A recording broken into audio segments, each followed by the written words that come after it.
It is the morning of the finals. We're already into quarterfinal number 2 with some of the biggest names ever in pro surfing going head-to-head. Mick Fanning, Kelly Slater have had a ton of history. Fanning with 8 wins, Kelly with 9 wins. It's almost dead even coming into this quarterfinal matchup. Fanning still in the run for potential 4th world title on this amazing day. And Kelly Slater wants this event more than anything. His favorite wave in the world. His last win came here in 2013 over John Florence. And he said yesterday that Mick is going to have to bring his A game to compete here on finals day. Started his reign back in the early 90s and more recently won in 2013. Kelly now looks to take the first wave of the matchup, heading towards pipeline, pulls into a closeout. Packs that inside corner, now priority with Mick. Find the good ones, you know. CJ was trying to, and I couldn't get the back up. I got like a 3, and it's kind of hard out there. It's windy, it's getting slower, and I don't know. I'm just stoked to be in the semi-final, and stoked to have my last hit against Siege. Yeah, I mean, you saw the respect right there from his peers, you know, and that's all you want. Here we go, Mick Fanning. This was Mick's opening wave. Comes off the bottom, jams it under the curtain right there. How's the timing? How's the positioning right there from Mick Fanning? Talk about being able to manufacture scores out here, and this is what these guys are going to have to do. Obviously, didn't let him in straight away, so he drawed, came off the bottom, jammed it in the pocket there. Nice little cover up. Kelly behind him, trying to find a nice little barrel to get himself in the heat. That one's shutting down. So Kelly, 2 incomplete rides. Mick with the 3.5. Kelly with priority right now, so it's going to be one of those heats where you are going to have to grind it out, Joe. Thank you so much, Rosie. What a legend. CJ Hobgood will be remembered more than just his world title, but being an epic person that shared so many memories with us at every venue around the world as we watch Kelly go down, trying to set up something at backdoor. Didn't give it to him, so he hops out of there. 16:45 to go. It's Mick's turn. He'll hold back. Opening ride for Fanning, a 3.5, and at the moment, that's still the best wave of this quarterfinal. Plenty of time, though, 16 minutes. Kelly's that kind of guy, too. He's mentally tough. He knows he's still in the game. Mick's only got a 3.5, so here we go. Mick locks in, a backdoor, straight on the takeoff, big bottom turn. Still not giving him the 2 till now. Pulls in, and he'll get shut down on the end section. That'll be his 2nd scoring ride for the time being. Kelly with a few attempts, his best of 1:07. Mason Ho, Adam Melling coming up next. 10:55 remaining. Number 1 in the world, still in the lead, just with a 3.5 and a 1.2. Now Kelly looking down the beach, a backdoor, pulls in high into the closeout section, tries to force the exit, and he goes down. But his best wave so far, as he was leading a 3.63 to take the lead off Mick. So Mick, being selective, knows he needs something good. Kelly, one of the best out here. What can he do? Pulls up nice and tight there, gets that first little section, and then looks for more. That wave, unfortunately, ran away with it. Kelly goes down, and only a 2.17, so chipping away. 9.5 to go, plenty of time. This heat's nowhere near over yet. Kelly and Mick, part of the super heat yesterday in round 4, including John Florence. Kelly up again, pulls into the barrel. He'll come out. Looking for a section to do the alley-oop. He ends up kicking out with that move.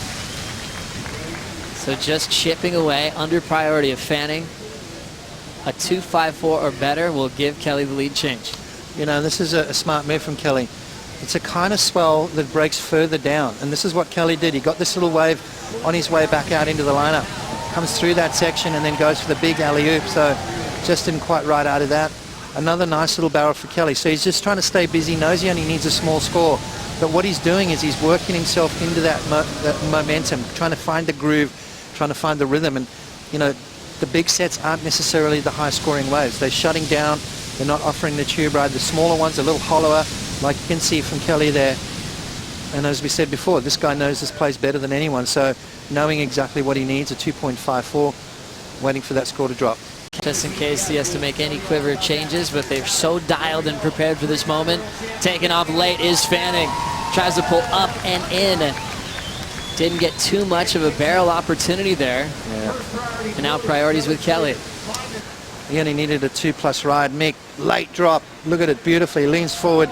and then just didn't quite get in the tube right there. So it's going to be a low score for Mick. Hands priority over to Kelly.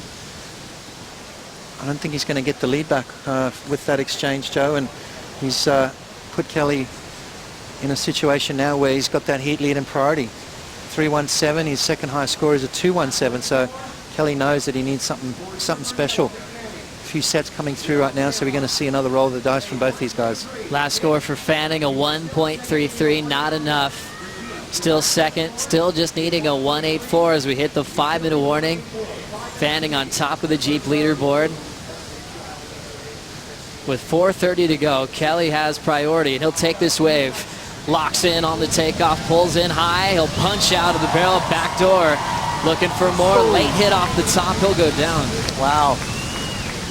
Well, what a tricky wave to ride there. Kelly Slater taking off straight into the barrel. Looking to better at 2.17. He kind of had to go that one. I think he knew that Mick was going to get that 1.84 requirement. So Kelly rolling the dice, handing priority back over to Mick Fanning.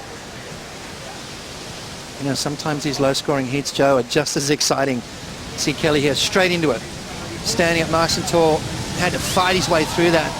And then went for a crazy floater, just disengaging from his board there. His momentum just going the wrong direction. So Kelly, as I said before, trying to replace a 217 and increase his lead. And there it is, Joe. Scores something through for Kelly Slater, a 3-point ride. Wave before, a 317.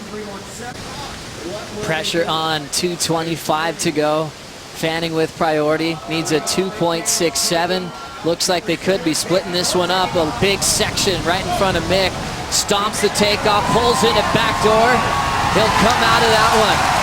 A solid section to work with for Fanning and a challenging takeoff. Only needing a 2.67.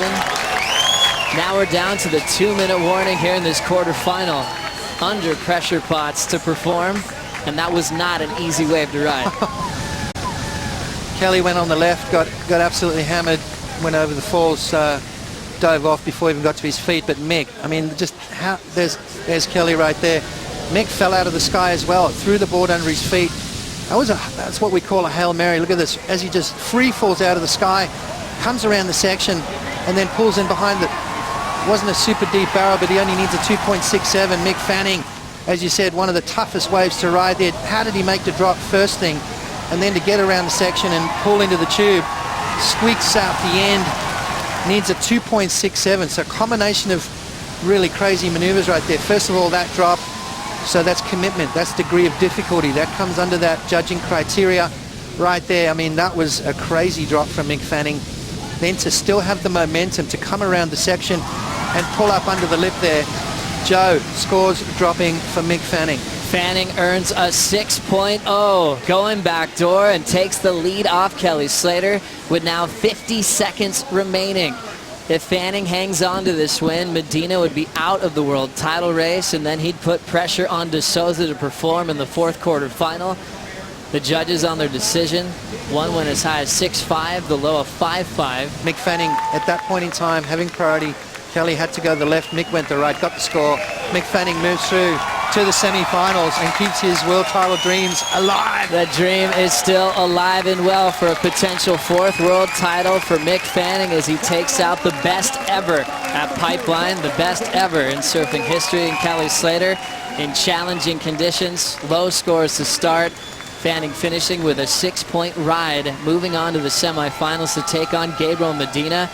Medina now outside the chance of a world title, and the focus is now down to the final two. Mick versus Adriano.